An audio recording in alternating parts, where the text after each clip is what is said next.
ॐ नमो भगवते तस्मै यत एतच्चिदात्मकं पुरुषायादिबीजाय परेशायाभिधीमहि मातृवत्लालयित्री च पितृवत्मार्गदर्शिका नमोऽस्तु गुरुसत्तायै श्रद्धाप्रज्ञायुता च या। ॐ श्री परमात्मने नमः। ॐ श्री सद्गुरुदेवाय नमः। ॐ बाबा भूमन शाह देवाय नमः। ॐ श्री श्रीचंद्र देवाय नमः। सभी प्रिय आत्मबंधुओं को सप्रेम हरिओम। परम पूज्य गुरुदेव श्री चंद्र स्वामी जी महाराज ने सन 1992 में भगवत प्रेरणा से आनंद दर्पण नाम से एक लघु पुस्तिका स्वयं लिखकर प्रकाशित कराई थी, जिसमें उन्होंने अपने आराध्य गुरुदेव बाल यति बाबा भूमन शाह देव जी की संक्षिप्त व प्रामाणिक जीवनी और उनके अमूल्य सदुपदेश अंग्रेजी और हिंदी दोनों भाषाओं में लिखे थे। उसी वर्ष उन्होंने बाबा जी की स्तुति में उनकी एक अति मधुर और मर्मस्पर्शी पावन आरती की भी रचना की थी। इस पुस्तिका के माध्यम से बाबा जी के दिव्य जीवन और उनके मंगलमय उपदेशों का प्रकाश भारतवर्ष सहित संपूर्ण विश्व में प्रसारित हुआ। बाद में इस दिव्य कृति का अनेक भारतीय एवं विदेशी भाषाओं में अनुवाद भी किया गया। बाबा भूमन शाह देव एक आप्तकाम और आत्मतृप्त सिद्ध संत थे। उन्होंने जगत को अपने सदुपदेश किसी ग्रंथ के रूप में तो नहीं दिए, किंतु वे स्वयं के आदर्श जीवन द्वारा असीम प्रेम और करुणा से आजीवन जन जन का पथ प्रदर्शन करते रहे। इसी पुस्तिका में दिए गए उपदेशों के बारे में पूज्य गुरुदेव ने स्वयं लिखा है, इन उपदेशों में शब्द मेरे हैं, किंतु उपदेश पूर्णतया बाबा जी के ही हैं, जो उनके भगवतमय जीवन के सर्वथा अनुरूप हैं।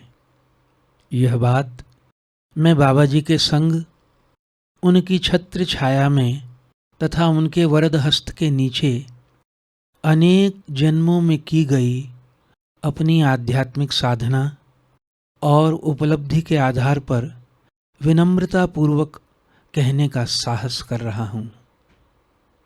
गुरुदेव के इन रोमांचकारी शब्दों से स्पष्ट है कि पूज्य गुरुदेव ने अपनी समाधि चेतना से ही बाबा भूमन शाह देव जी के संपूर्ण जीवन दर्शन और उनके सदुपदेशों के सार को प्रत्यक्ष और प्रकट करके सच्चे आध्यात्मिक तथा व्यावहारिक ज्ञान का घनीभूत खजाना करुणा करके हमें प्रदान किया है।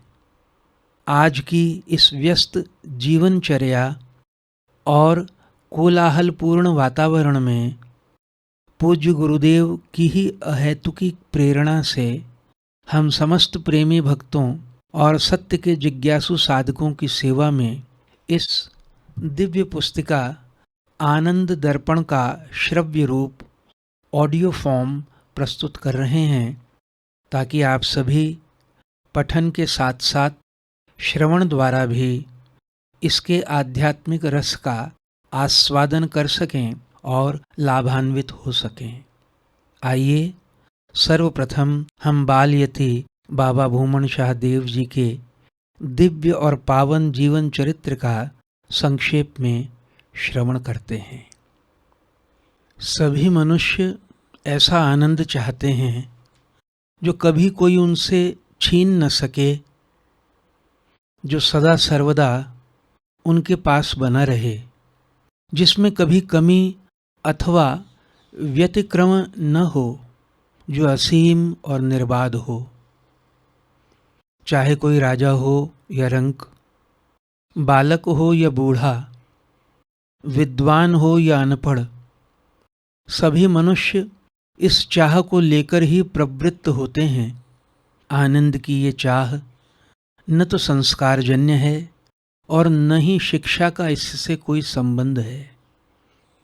यह किसी जाति, धर्म, देश अथवा राष्ट्र से भी परिसीमित नहीं है। यह चाह निर्विवाद रूप से सार्वभौमिक है। वस्तुतः इसे चाह कहना भी उचित नहीं है। यह तो उस अंतरात्मा की पुकार है जो मानो अपने उद्गम परमात्मा से बिछुड़ गई हो तथा उसी में लौट जाना चाहती हो। आप 1000 प्रयास कर लें, पर न तो आप इस पुकार का दमन कर सकते हैं और न ही हनन। जगत के मोह से उत्पन्न संकल्पों और वासनाओं के कोलाहल में यह पुकार किसी को सुनाई भले ही न दे, पर जब भी कोई थोड़ी देर रुककर अपने अंदर देखता है तो उसे अपनी अंतरात्मा की यह पुकार अवश्य सुनाई देती है। यह पुकार तभी बंद होती है जब मनुष्य की अंतरात्मा अपने विशुद्ध, देश कालातीत, अनंत सत स्वरूप को पा लेती है। आप्तकाम परमात्मा के प्रेम ज्ञान से परिपूर्ण संतों और महर्षियों के अतिरिक्त कोई भी मनुष्य अपने हृदय पर हाथ रखकर यह दावा नहीं कर सकता कि वह हर प्रकार से संतुष्ट और तृप्त है। मनुष्य मात्र की अंतरात्मा की यह सार्वभौमिक पुकार भगवत उपलब्ध संत तथा सत्शास्त्र इस बात का प्रमाण है कि ऐसा शाश्वत और देश काल वस्तु अपरिछिन्न आनंद तत्व अवश्य है जिसे मनुष्य उपलब्ध हो सकता है। परंतु चीनी के मीठे होने का प्रमाण स्वयं चीनी को चखकर देखना ही है। इसीलिए परब्रह्म सच्चिदानंद परमात्मा को स्वयं संवेद्य कहा जाता है। परमात्मा को स्वयं अनुभव करना, सेल्फ वेरिफिकेशन करना ही उसके अस्तित्व का प्रत्यक्ष प्रमाण है। मनुष्य जीवन के सच्चे साध्य तथा उस साध्य की प्राप्ति के सम्यक साधनों को शिरोमणि संत बाबा भूमन शाह देव जी के सूत्र रूपी आध्यात्मिक एवं व्यावहारिक सदुपदेशों को इस छोटी सी पुस्तिका में प्रस्तुत किया गया है, जो गागर में सागर भरने जैसा ही प्रयास है। इन उपदेशों में शब्द मेरे हैं, परंतु उपदेश पूर्णतया बाबा जी के ही हैं, जो उनके भगवन्मय जीवन के सर्वथा अनुरूप हैं। यह बात मैं बाबा जी के संग, उनकी छत्र छाया में तथा उनके वरद हस्त के नीचे अनेक जन्मों में की गई अपनी आध्यात्मिक साधना और उपलब्धि के आधार पर विनम्रतापूर्वक कहने का साहस कर रहा हूँ। यदि समुचित और उपयुक्त शब्दों में मैं बाबा जी के उपदेशों को अभिव्यक्त नहीं कर पाया हूँ, तो इसमें मेरी ही असमर्थता का दोष है, जो पाठक गण कृपया क्षमा करेंगे। बाबा जी के उपदेशों के इन सारभूत वाक्यों को आप अपने पूर्व निर्मित विश्वासों, रेडीमेड बिलीफ्स और धारणाओं तथा पूर्वाग्रहों को छोड़कर शांत चित्त होकर निष्पक्ष भाव से पढ़ेंगे और मनन करेंगे तो बाबा जी के संबंध में उनकी अलौकिक शक्ति एवं भगवत ज्ञान एवं प्रेम पूर्ण आध्यात्मिक छवि का दिग्दर्शन आपको जरूर होगा। तो भी यहाँ उनके जीवन का संक्षिप्त परिचय देना प्रासंगिक ही है। बाबा जी के कई सेवकों ने उनकी जीवनी सुन सुनाकर बड़ी बड़ी पुस्तकों के रूप में भी लिखी है, परंतु वे पुस्तकें जन साधारण को उपलब्ध नहीं हैं। भौतिकवाद के इस युग में सभी ओर येन केन प्रकारेण धन एकत्रित करने की दौड़ चल रही है, जिसमें कोई भी दूसरे नंबर पर नहीं रहना चाहता। मनुष्य जीवन की गति इतनी तेज हो गई है कि उसे एक क्षण भी रुककर यह सोचने का समय नहीं मिलता कि वह कौन है, कहाँ से आया है और उसे कहाँ जाना है। ऐसे में बहुत बड़ी बड़ी पुस्तकें पढ़ने का मनुष्य को अवकाश ही कहाँ है। अतः मुझे आशा है कि इस छोटी सी पुस्तिका से बाबा भूमन शाह जी के प्रबुद्ध जीवन एवं आध्यात्मिक तथा व्यावहारिक सदुपदेशों से जनसाधारण तथा साधकों को सत्प्रेरणा मिलेगी, जिससे वे अपने जीवन को सार्थक और सफल बना सकेंगे। प्रातः स्मरणीय बालयती बाबा भूमन शाह जी 18वीं शताब्दी के उन महान संतों में हुए हैं जिन्होंने अपना संपूर्ण जीवन परमात्मा के सतत स्मरण, दीन दुखियों की सेवा करने तथा मोह माया में सोए लोगों को जगाकर उन्हें प्रभु स्मरण में लगाने हेतु ही समर्पित किया। पद्मपत्र मिवाम्भसा के भगवद गीता के कथनानुसार वे जगत में जल में कमल पत्र की भांति रहे। बाबा जी के पिता श्री हस्साराम जी पंधु तथा उनकी माता श्रीमती राजोबाई दोनों ईश्वर के परम भक्त थे और उदासीनाचार्य बालयती बाबा श्रीचंद्र जी सुपुत्र श्री गुरु नानक देव जी महाराज में अनन्य श्रद्धा तथा निष्ठा रखते थे। वे गांव बहलोलपुर, तहसील दीपालपुर, वर्तमान जिला ओकाड़ा, पंजाब, जो अब पाकिस्तान है, उसमें रहते थे और खेतीबाड़ी का काम करके संतोषपूर्वक जीवन निर्वाह करते हुए अपना अधिकांश समय ईश्वर की आराधना में ही व्यतीत करते थे। उनका जीवन एक आदर्श गृहस्थ जीवन था। उनका तन जगत में पर मन सदा प्रभु स्मरण में ही लगा रहता। चिरकाल तक उनके घर कोई संतान नहीं हुई थी।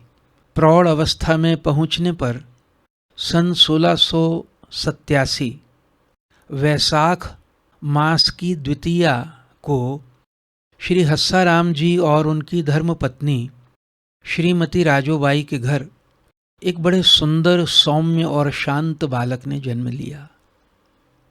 इस दिव्य बालक के जन्म से 11 दिन पूर्व से ही प्रत्येक रात्रि को माता राजोबाई को स्वप्न में बालयती बाबा श्रीचंद्र जी के दर्शन होते और वह दिन रात बाबा श्रीचंद्र जी के दर्शनों की मधुर स्मृति के आनंद में विभोर रहती। प्रसव के समय भी माँ को पीड़ा का कोई अनुभव नहीं हुआ। माता पिता का यह सुदृढ़ विश्वास था कि बाबा श्रीचंद्र जी ने ही प्रसन्न होकर उनके घर में अवतार लिया है। बालक का नाम उन्होंने भूमिया रखा। यही दिव्य बालक बाद में बालयती बाबा भूमन शाह जी के पावन नाम से प्रसिद्ध हुआ। बालक के मुखमंडल पर इतना तेज और दिव्य आकर्षण था कि जो भी उसे एक बार देख लेता वह बार बार आकर्षित होकर उसे देखने आता। शीघ्र ही आस पड़ोस में इस बात की चर्चा फैल गई और चौधरी हस्साराम जी के घर उस बालक के दर्शनों के लिए लोगों की भीड़ लगने लगी। पिता श्री हस्साराम जी और माता श्रीमती राजोबाई भी सबका यथा योग्य प्रेम पूर्वक स्वागत सत्कार करते। उनका घर आंगन तन मन सब एक दिव्य आनंद से सराबोर हो उठे। उनके घर उनके जीवन में मानो स्वर्ग उतर आया। बालक जैसे जैसे बड़ा हुआ तो उसमें सहज रूप से अलौकिक शक्तियों का आविर्भाव होने लगा। अनेक बार काले नागों को बालक से लिपटे और उसके साथ खेलते देखा गया। यहाँ यह बात उल्लेखनीय है कि उदासीन मत में भगवान श्रीचंद्र जी को भगवान शंकर का अवतार माना जाता है और उनके पिता श्री गुरु नानक देव जी को भगवान विष्णु का अवतार। पुराणों के अनुसार भगवान विष्णु को शेष शैया अर्थात शेष नाग की शैया पर विराजमान दिखाया गया है तथा भगवान शंकर के गले और भुजाओं में प्रेम से लिपटे नागों सर्पों को चित्रित किया गया है। इस संदर्भ में देखें तो भूमिया बालक के साथ नागों का प्रेम से खेलना सहज ही समझ में आ जाता है। सनातन धर्म में भगवान विष्णु और भगवान शंकर में तत्वतः भेद नहीं माना जाता। उसी के अनुसार उदासीन मत में श्री गुरु नानक देव जी तथा बाबा श्रीचंद्र जी को एक रूप मानकर ही उनकी स्तुति पूजा की जाती है। बाबा श्रीचंद्र जी के मंदिरों में आरती के साथ प्रायः नीचे लिखा यह श्लोक भी पढ़ा जाता है। विष्णु रूप नानक गुरु, शिव स्वरूप श्रीचंद्र, एक रूप कर जो भजे, पावे परमानंद। बाबा श्रीचंद्र जी को पूरे भारत में उदासीनाचार्य भगवान श्रीचंद्र अथवा भगवान श्रीचंद्र के नाम से भी जाना जाता है, किंतु पंजाब प्रांत में प्रायः उनका संबोधन बाबा श्रीचंद्र कहकर होता है। अतः इस पुस्तिका के वाचन में हमने बाबा जी को इन सभी प्रकार से संबोधित किया है। भूमिया बालक के माता एवं पिता का यह विश्वास कि उनके घर बाबा श्रीचंद्र जी ने ही अवतार लिया है, मात्र विश्वास ही नहीं अपितु एक तथ्य भी सिद्ध हुआ। जब धीरे धीरे बालक भूमिया में भगवान श्रीचंद्र जी की अलौकिक शक्तियाँ और प्रभु ज्ञान तथा प्रेम प्रकट होने लगे। भूमिया बालक की जीवन शैली पूर्णतया भगवान श्रीचंद्र जी की ही बनती जा रही थी। वह बालक प्रायः अंतर्मुख होकर ध्यान में मग्न रहता। अनेक प्रकार के चमत्कार भी भूमिया द्वारा सहज रूप से घटने लगे। इन सभी अलौकिक घटनाओं का विस्तार पूर्वक वर्णन करना यहाँ इस छोटी सी पुस्तिका में न तो संभव ही है और न ही ऐसा उद्देश्य है। फिर भी दो तीन चमत्कारी घटनाओं को बताए बिना उनका संक्षिप्त परिचय भी नहीं दिया जा सकता, अतः उन्हें लिखना तो अनिवार्य ही है। बालक भूमिया जब थोड़ा बड़ा हुआ तो वह अपने माता पिता की प्रेम पूर्वक सेवा करता, खेतीबाड़ी में उनका हाथ बटाता तथा कभी भगवान कृष्ण की तरह अन्य बालकों के साथ वन में गायों को भी चराने ले जाता। परंतु यह सब कुछ होते हुए भी वह अधिकांश समय किसी वृक्ष के नीचे बैठकर ध्यान स्मरण में ही व्यतीत करता। खेतीबाड़ी का काम करते समय जब कभी उसे सिर पर मिट्टी का तसला उठाना पड़ता तो वह यह काम बड़ी प्रसन्नता से करता। परंतु परम आश्चर्य की बात जो उसके घरवाले और गांव के अनेक लोग देखते थे वह यह थी कि मिट्टी या बोझे का तसला उनके सिर के साथ न छूकर जैसे हवा में तैरता हुआ उनके सिर से 2-3 इंच ऊपर उठा रहता था और उनके साथ साथ चलता था। बड़ी दूर दूर से लोग भगवान की इस विचित्र लीला और भूमिया की विभूति को देखने आते और चकित रह जाते तथा भूमिया को जन्म सिद्ध योगी मानकर उसके सामने माथा टेकते और उसे आदर देते। भूमिया नम्रता पूर्वक यही कहते, यह तो परम कर्ता भगवान की शक्ति से सहज रूप से होता है, मैं स्वयं कुछ करने कराने वाला नहीं हूँ। उसी समय से भूमिया की ख्याति उस पूरे क्षेत्र में फैल गई।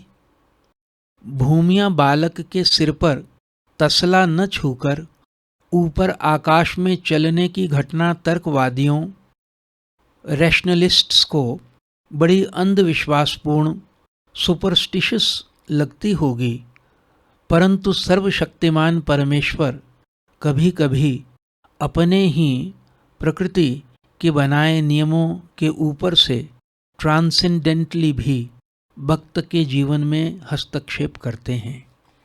भक्त प्रहलाद को आग से तपे हुए लोहे के खंबे के साथ बांधने से वह खंबा ठंडा हो जाता है। प्रहलाद को पहाड़ की चोटी से नीचे खड्ड में गिराने से उसको खरोंच तक नहीं आती। सभी धर्म के शास्त्रों में ऐसी चमत्कारी घटनाओं का उल्लेख मिलता है। बाबा भूमन शाह जी की अलौकिक शक्तियों को उनकी कृपा से मैंने स्वयं अपनी आंखों से देखा है। मेरी स्वयं की साधना काल की अनेक भयावह घटनाओं में बाबा जी ने इस शरीर की रक्षा की और प्रत्येक पग पर वे मेरा पथ प्रदर्शन और सहायता करते रहे। बाबा जी के विभूतियों से संपन्न होने का इससे अधिक बड़ा प्रमाण मेरे लिए भला और क्या हो सकता है। बाबा जी के प्रति तब मेरा निरंतर भाव यही रहता, मैं तेरा दरिया तेरा, कश्ती तेरी, साहिल तेरा।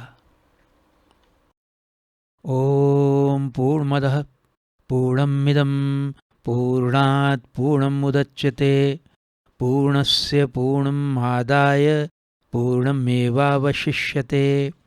ओम शांतिः शांतिः शांतिः।